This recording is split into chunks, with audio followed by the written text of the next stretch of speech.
Good pa more mga mi. Yan po kasi ang kasabihan. Pag gusto mong kumain, dapat gumawa ka din ng paraan para ikaw ay makakain. Charis.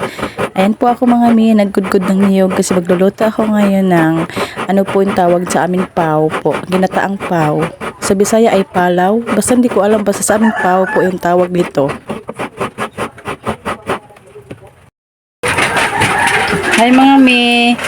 Nagluluto ako ngayon ng pang merienda. Pau. Ewan ko kung sakto ba yung ko. Basta sa amin is pau ito eh. Ito po. Ayan po mga mi, palaw sa Bisaya, sa amin ay pau. Kilala nyo ba yung ganyan mga mi na mga pagkain? Pagkaig bukid. Yan po kasi niluluto ko mga mi. Lagyan ko po yan ng gata. Tapos, kaunting salt to test, charing, at saka sugar. Siyempre, at ayan na, yung result ng ating pau. Masarap yan mga mi. Napakasarap talaga ng ganyang mga snacks sa afternoon po. Palaw sa Bisaya. Iwan ko sa mga Tagalog kung ano po iyan. Before po ako mga mi naglagay ng gata dyan, ay pinakuluan ko po muna yan ng mga 30 minutes para po malambot na siya.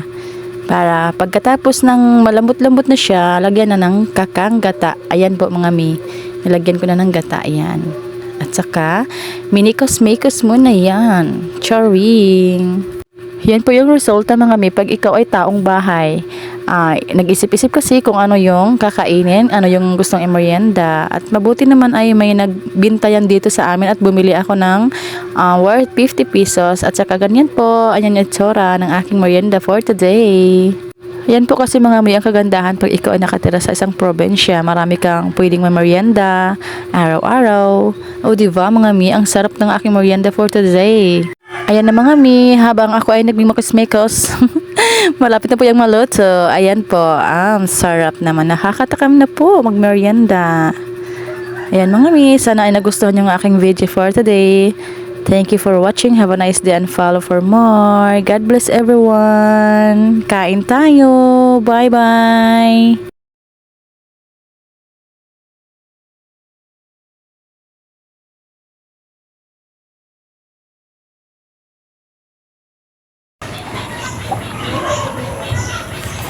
Kain.